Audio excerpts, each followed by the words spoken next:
Welcome. I'm Kinetic Symphony. I hunt down and report on weird and true mysterious stories, from glitches to the paranormal. Creepy file number 53, written by Anonymous.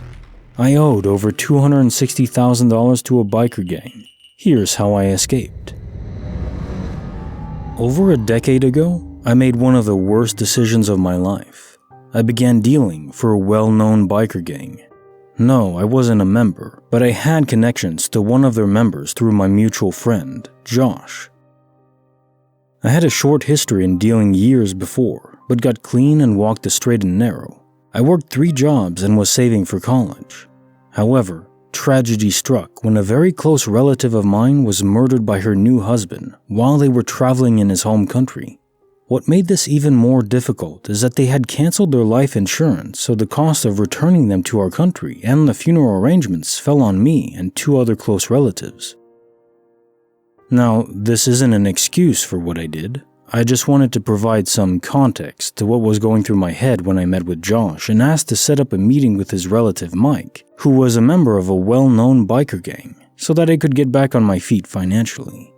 If you're asking yourself why I didn't just pursue one of the millions of other avenues for financial assistance, it's because I was young, stupid, and wanted to replace that lost feeling with something I thought would make me feel better about myself at the time.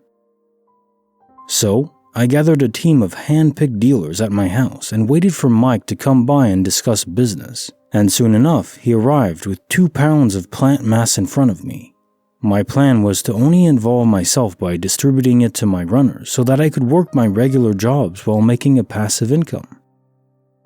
I had known Mike for about a year at this point, which is why so much was given up front. The term front means to loan, and the term runner refers to a dealer who works for you. Things went well over the next year and a half. My team expanded. I was making a ton of money. I sold the plant matter to my runners by the ounce, paid a discount per pound, and was making hundreds in profit a week, and thousands a month. I was happy, and Mike was happy, and he only ever had to deal with me and never had to meet or address any of my runners. However, this is where the story takes a drastic turn for the worse and why you should never trust a biker gang, especially when you're not working on the inside. I had just hired a good friend of mine as a runner. She needed the money, was a single mother, and wanted to sell it to her friends who came over and always needed plant mass. This girl ended up selling through ounces faster than anyone else, so I trusted her with more product to sell at once, since I would have to come back 2 to 3 times a week. However, I was going on vacation for 3 weeks and wanted to make sure that she had access to enough while I was away, so I left her with a lot more than I usually would. I had to come collect, and everybody but her was up to date on their payments, and after excuse, she came to inform me that her new scale was set to the wrong measurement system and that she was out a good amount. I was upset and nearly kicked her off the team, but I've known this girl for years and it wasn't anything I couldn't recover on my own. However, she came to me when I was supposed to meet up with Mike to re-up, collect more product, and because this took a lot longer than I thought, I was late to meet him. Now, remember when I said you should never trust a biker unless you operate on the inside? I met up with Mike to let him know what happened, apologized for being late, and informed him that the situation had been dealt with. But Mike was furious. He tells me that because I was late, he was late meeting with his connection for the plant matter, and since he was late, this connection would never deal with him again. He told me to meet him at Josh's house and to bring whoever was responsible for making me late, and if I didn't bring them, then I would be held accountable, because this connection had made him $5,000 a week in profit. Yes, you heard that right. This man told me that being late once dissolved a profitable relationship with a connection that earned him $5,000 a week. I already knew what this meant for my runner. We were good friends, and there's no way I was going to allow a single mother to go through what I knew was coming. So I showed up to Josh's house on my own and waited for Mike. I sat on Josh's couch for what felt like hours, by myself, and uncertain of the extent of what was going to happen.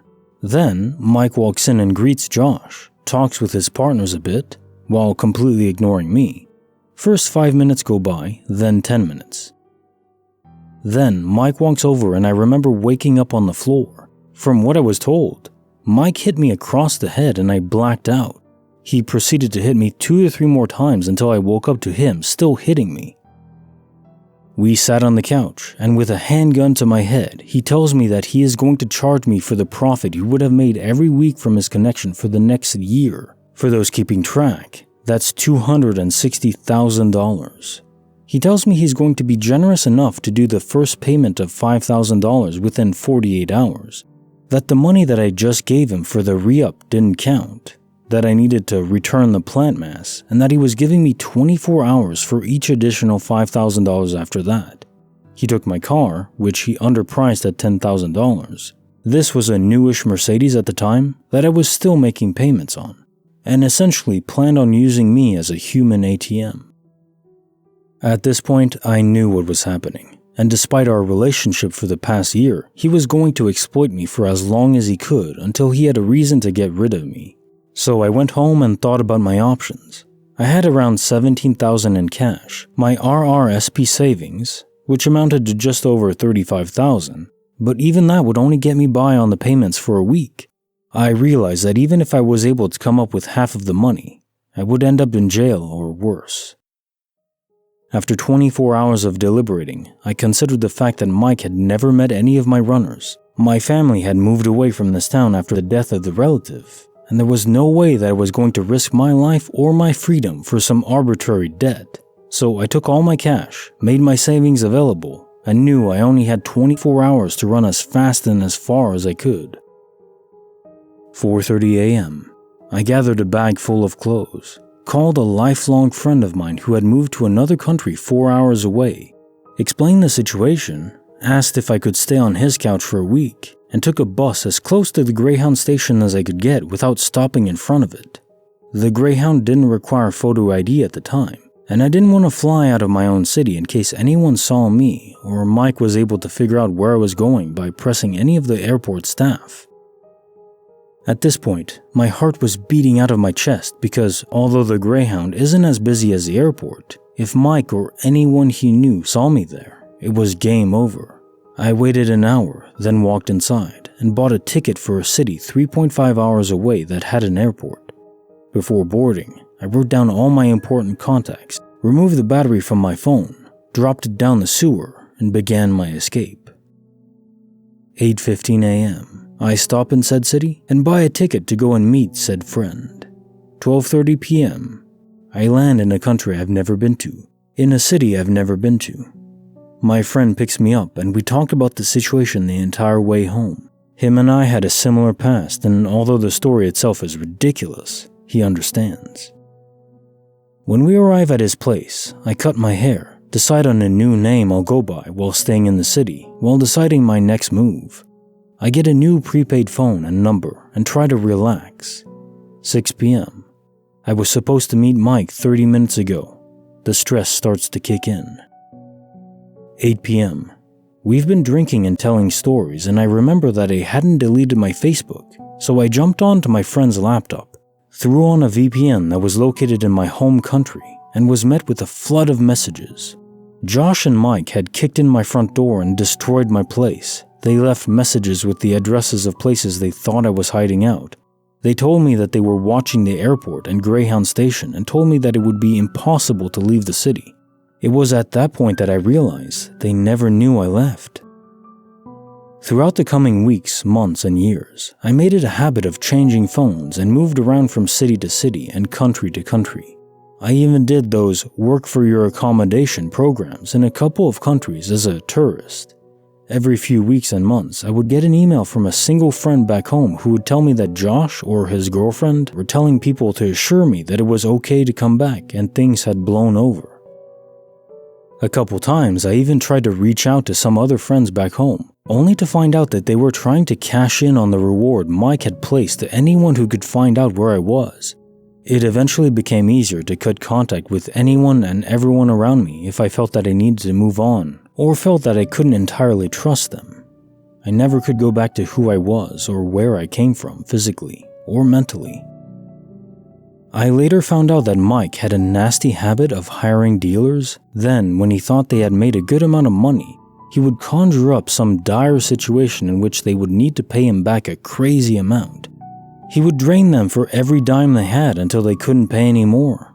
After that, they would usually end up in a ditch somewhere. One of his associates, who happened to be my next-door neighbor back home, was recently charged for first-degree murder after taking a woman out to the woods and ending her. Although this did a number on my trust issues, I've made a lot of changes throughout my life since the event. I've changed my name, obviously. I'm much older now. I have an amazing corporate position in a company that changes lives. I speak to schools about the impact of poverty, and it's taught me to empathize with people in different positions than my own. I own a condo in a very beautiful city. I'm engaged. I took up learning a second language, and I never take the second chance I've been given for granted. I've been clean for just over 15 years now. I've never told anyone in my new life about what happened. I don't even think they would believe me, even though I take full responsibility for my stupidity in my younger years. To the biker that is waiting to collect on his ridiculous $260,000 debt, let's not meet again. Case notes for the creepy file number 53. I owed $260,000 to a biker gang. Here's how I escaped. Yeah, I think I would have done exactly the same thing as you did. There's something fundamentally wrong about reimbursing someone for debt that's not truly owed to them. And, even at the end of it, it wouldn't end well. He wouldn't just let you go after, I presume. You were lucky in that you had a friend that was in a different country who already broke ties with everyone before, so you had some help to guide you along and give you a place to stay temporarily as soon as you got there. It wouldn't be that hard for me because I'm more of a nomad myself. I always move around all the time, seeing new places. I don't know how many times I moved up when I was growing up, maybe 20 times when I was 5 to 18. Quite often. My dad always changed jobs. But, this double-edged sword, good in some ways and unfortunate in others. Harder to build roots, have lasting long-term friendships, but you get to see so many new places and experience life fresh as it can be. So it wouldn't be too hard for me to just pick up and go. I don't have many physical possessions. I have my laptop, my clothes, documents. That's it. Everything I have could fit in a small suitcase. Hell, a backpack. Case file number 804, written by Separate Tangelo, 7138. Our gel duplicated itself. My boyfriend got a bad sunburn, so I went to Walmart and bought a huge bottle of aloe gel. We just moved into this apartment recently, and it's not something I've bought before. The morning after I bought it, my boyfriend was looking for it. I told him it was in the Walmart bag in the kitchen. It was, and he used it. But then I noticed another one was in the bathroom, unopened and brand new, the same exact bottle. And it wasn't like it was in the cabinet, it was on the vanity like one of us put it there. He said he didn't see it there before, and neither did I. It's a huge bottle, and we don't keep clutter around, so we would have seen it. He 100% didn't buy it because his sunburn was so bad he wasn't leaving the house. I definitely didn't buy two. I think I would have noticed scanning and putting it in the bag. I don't know what the hell happened. It boggled me for days. Case notes for file 804. Our gel duplicated itself. So if the universe is, probably accidentally in many cases, able to dematerialize objects, it's conceivable that there is a mechanism to do this intentionally, to copy-paste, sort of, Control-C, Control-V, an item. This would be an actual developer or some kind of GM in the real world that's capable of doing that. Why would they do this for gel? Sunburn aloe vera gel? I don't know. It stands to reason that it probably is possible. In the end, it's just information. Certain vibrations and orientations in the EM field and other fields. That's all reality is. At least, this reality. Now, if only I could get this to work for my silver and gold coins. Duplicate away.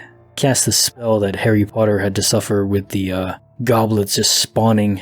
Don't make them super hot, though. I don't want to scald myself, but just make them replicate forever. Well, okay, a limit, a full room full of gold coins. I'm okay with that.